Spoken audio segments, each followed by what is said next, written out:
จ้ารักช่วยพี่ด้วยเจ้ารักช่วยพี่ด้วย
วยนักดินยินเสียงแคนอ้อใจลอยหักคา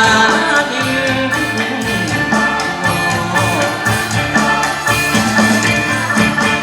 เต้าแคนลาวเต้าหงเท่าลาวลายสมเท่าเหมือนดังลูกแคนท้องส่งเสียงหักสาดทั่วแดนเหมือนลูกแคนประสานเสียงกันเหมือนลูกแคนประสานเสียงกัน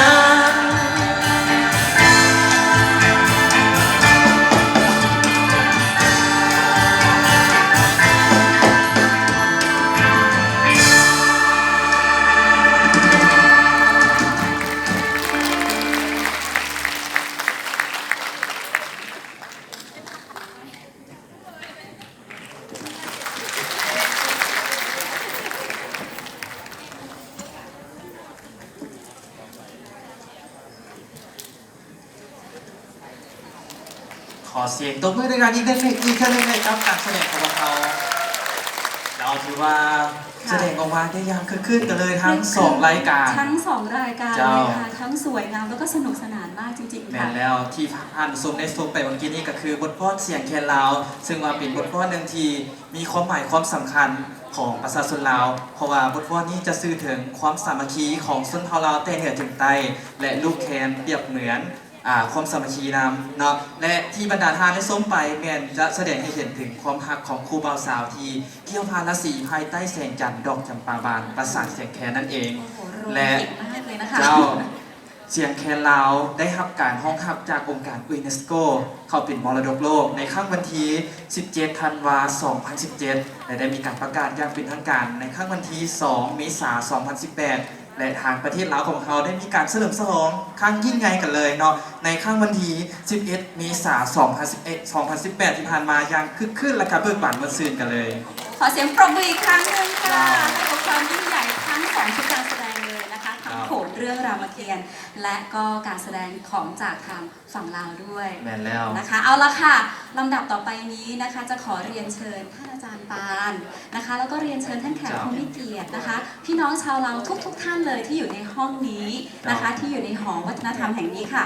ไปเที่ยวประเทศไทยกันค่ะชุดนี้นะคะมีชื่อชุดว่าระบำ4 ภาคค่ะนะคะชุดนี้เป็นการแสดงที่แสดงให้ถึงอัตลักษณ์ค่ะของชนชาติไทยนะคะที่มีทั้งหมด4 ภาคด้วยกันเลยค่ะเริ่มจากภาคเหนือนะคะภาคกลางภาคใต้และภาคอีสานค่ะซึ่งในแต่ละภาคนั้นนะคะมีเอกลักษณ์มีอัตลักษณ์เป็นของตนเองไม่เหมือนกันเลยนะคะไม่ว่าจะเป็นเรื่องอาหารการกินนะคะสถานที่ท่องเที่ยวภาษาพูดนะคะหรือแม้แต่จะเป็นในเรื่องของศิลปะวัฒนธรรมดนตรีการรำการฟ้อนก็ไม่เหมือนกัน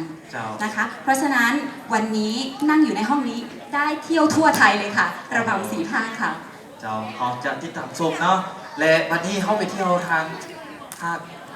คกลางนะพ่อเจ้าโดยวันนี้เขาจะพาท่านผู้ชมมาเที่ยวเมืองเวียงจันทร์ของพวกเขาซึ่งจะมาในบทกลอนเวียงจันทร์มากหัวใจ